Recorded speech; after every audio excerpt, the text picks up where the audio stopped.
Jake Bugg and Two Fingers, his album is out on the 15th of October, and it's mind-boggling to think what that might do. I really don't want to speculate because it's not fair to put anybody under that pressure, but I just... You just sense you're on the verge of something remarkable. Well, that's how I feel at the moment. And Jake will be in session the day before the album comes out as well. He'll be here on the beat, and really looking forward to seeing him again. Now, Noel Gallagher has been on the programme many times over the years. The first time he came into the studio was when Cigarettes and Alcohol was out by Oasis, I think. So we're going back a very long time indeed. And he and Liam have been really very, very good to us. Sometimes we meet artists on the way up, and when they're in the ascendancy and at the top of their game, they stay with us. And that's usually the case. And it's certainly been the case with Noel and with Liam, actually. And Oasis, even when they had the second biggest selling album of all time, was still coming in here. There was a period where there was a sort of a news blackout because they'd been overexposed. The papers were having a field day with them. And for a period of several months, nobody heard from Oasis. And then Noel popped up on the Beat end-of-year show. The year that Wonderwall topped our end-of-year poll, he emerged from this self-imposed blackout and called in live on air. And he's been back several times since then. He's one of my favourite people to interview. You know, when you talk to Noel Gallagher, you're going to have some fascinating conversation.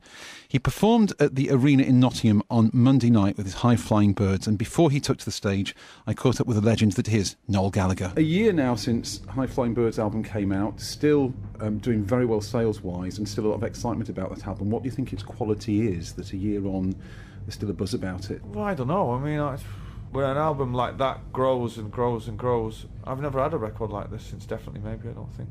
You can try and analyse it. Really, it comes down to great songs that have connected with people in some way. You know, the songs are about life in the city and the journey of life and wondering if grass is greener on the other side. I think they're things that people think about on an hourly basis. The songs are about that old thing called love. I find that my favourite track from the album varies from day to day. Today it's What a Life, it might be another track tomorrow. Are you the same with the album?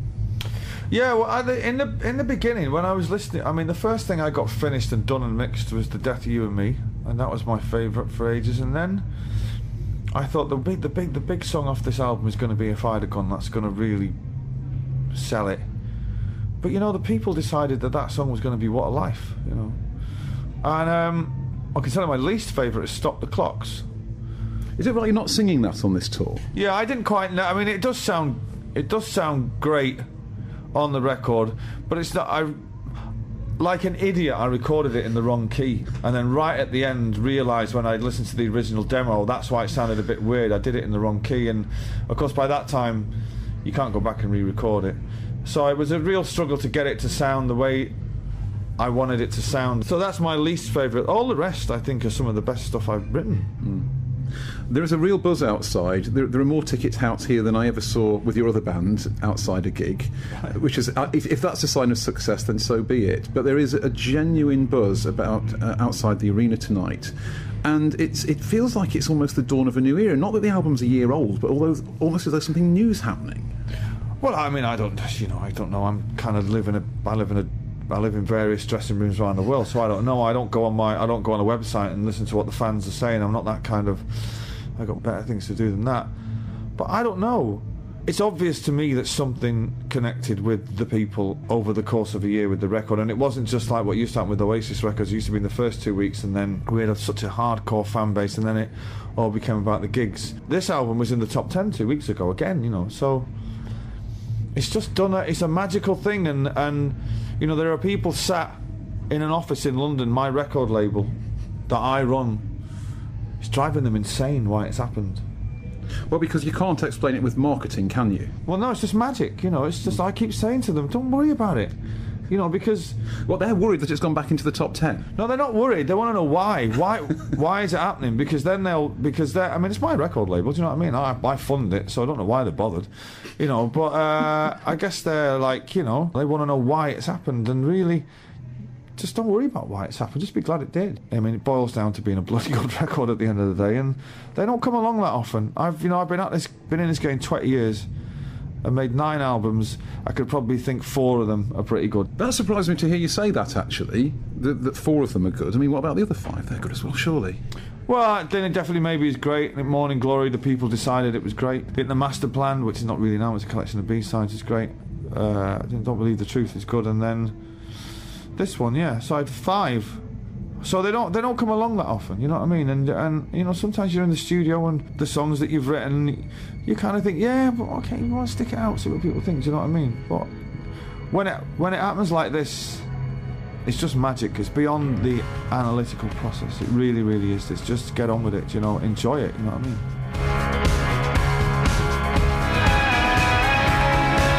Noel Gallagher's High Flying Birds and What a Life. It's the Beat with Dean and the team in a world-exclusive interview with Noel Gallagher. Well, when people knew I was coming along to talk to you, I mean, you get all sorts of messages and emails coming through, but one of the most common ones is from bands who are just starting out, saying, does he need any support? Is he signing any new bands? You must be absolutely swamped with requests like that. And do any of those requests ever fall on sort of receptive ears? Well, yeah, I've got one of your fellow homeboys, Jake Bugg, is coming out on the road with me for the rest of the year. He didn't get in touch with me. Somebody called me and said, you got to get on YouTube and see this kid Jake Bugg. And I went on YouTube and I was like, wow, is that not an old soul in a young kid's body? And kind of called his management to see what he was doing, and I got a lot of gigs coming up, and I said, get him to come with us. It's interesting that you mentioned Jake Bugg there, because we've known Jake for a little while, obviously. I think I might have seen him interviewed by you, as a matter of fact, on YouTube. Is that right? It will be me, yes, it will. There's a very good chance. Well, no, I'm impressed. Yeah, thank you very much. And the thing about him is that, I mean, he's been a big fan of yours. He may not tell you this face to face. I don't know. I don't think he has, actually. No. Well, he has for a very long time. So it must be a real buzz for him to be going out there. I'm looking forward to it, but I don't. You know, I've got a record label that if stuff is. I mean, I get lots of CDs sent, and I do give them a fair listen. I got to say, a lot of them, they're not for me. Do you know what I mean? That doesn't mean to say that it's rubbish just because I don't like it. But there's kids are doing good stuff. Do you know what I mean? The kids are doing good stuff, and they're always asking for advice. The only advice I give them is just practice, and enjoy it, because you know, there's like not everybody is deemed lucky enough to put records out. Just enjoy it, and if it's meant to happen, it'll happen. You know. How is it when you take someone on tour with you for the first time? Do you take them under your wing, or do you let them live the rock and roll lifestyle? No, or do you have any say?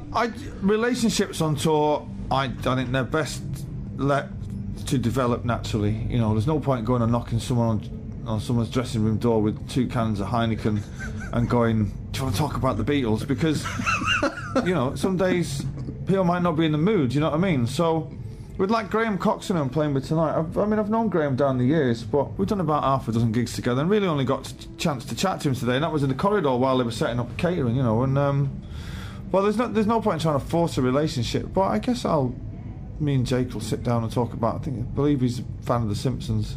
Yes. You know. So, you know, I'd like to let those things develop naturally, do you know what I mean? I've kind of done a couple of festivals with him already, and his little band and his little crew seem like pretty cool guys, you know. So I'm sure it'd be all right. Well, you've raised the subject of telly, so let's do the tabloidy bit here. The X Factor's all over the news at the moment, and the fact that you turned it down. Is that right? That you turned down being? Yeah, it wasn't this series. It was the series before I turned down. Yeah. I didn't want to. I wasn't any malice involved in it. Like, I'm not kind of holding a torch for the anti-X Factor brigade. I just didn't. I don't want to be a TV personality.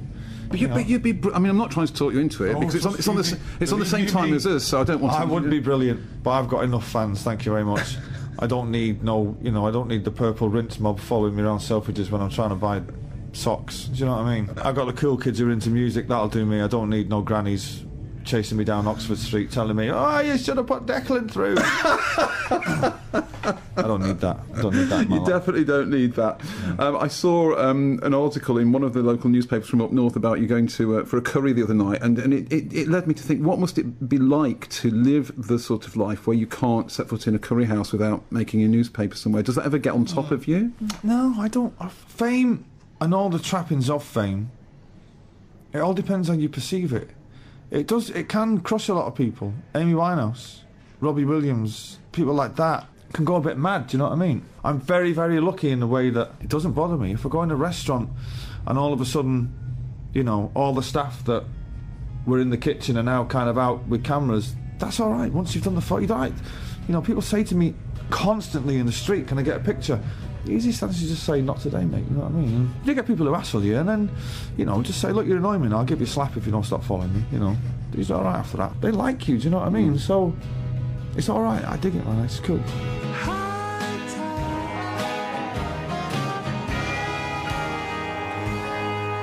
Noel Gallagher's High Flying Birds, they performed at the Arena in Nottingham on Monday night. Before they took to the stage, I caught up with Noel Gallagher for a world-exclusive interview. I've got to ask you about the Olympics and the fact that BDI sang Wonderwall. For me, it was a slightly sad moment because I'd have liked it to have been Oasis standing there singing Wonderwall. How did you feel at that moment?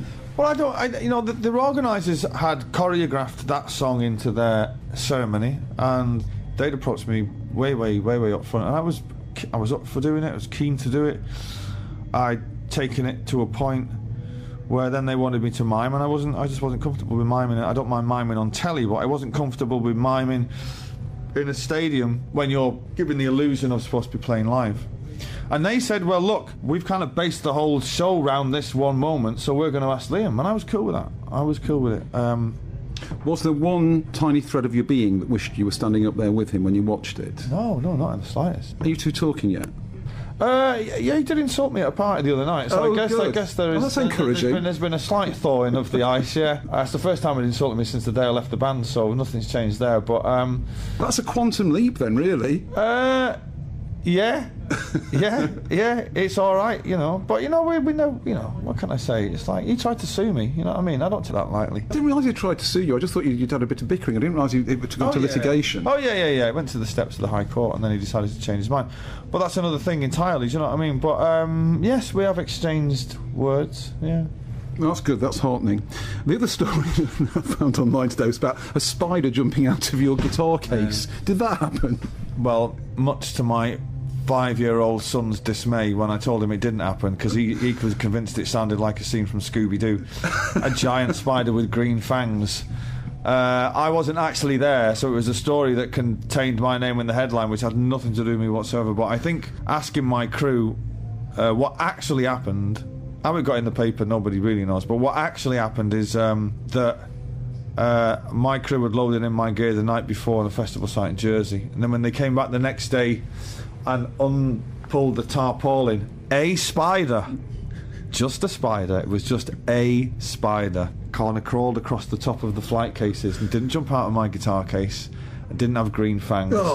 And there was no quarantine, and the police weren't called, just a spider that was obviously living under the tarpaulin. It's brilliant that can make the tabloids. Well, I'll tell you a funny story now. So I was talking about that to a friend of mine who is a radio DJ, and he's on Twitter, and he was saying the same thing. It's amazing that could make paper. And I said, right, well, I tell you what, let's have a little experiment here. So I said to him, why don't you tweet that you've spoken to me and that I'd been sat at home one night and I'd seen the silhouette of my cat Boots walking in the kitchen, and it looked like the silhouette of Alfred Hitchcock.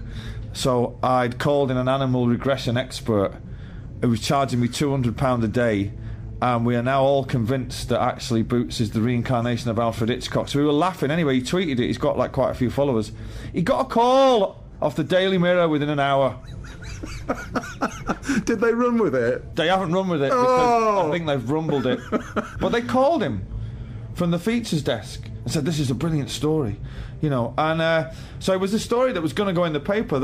He'd emailed me the story they sent him, and it was like, you know, the typical tabloid thing. And it was supposed to be in the Sunday Mirror this week, but it didn't run. So, but that's how it happens, people.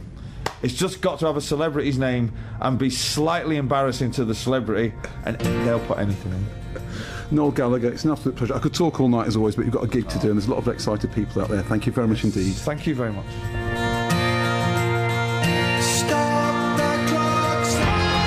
Noel Gallagher's High Flying Birds and Stop the Clocks, the track he reveals exclusively he recorded in the wrong key.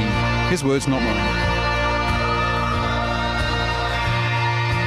Stunning gig to a legend. The Beat on the Beat with Dean Jackson and the Supreme Team. Wonderful to have your company tonight. It's the end of the second period.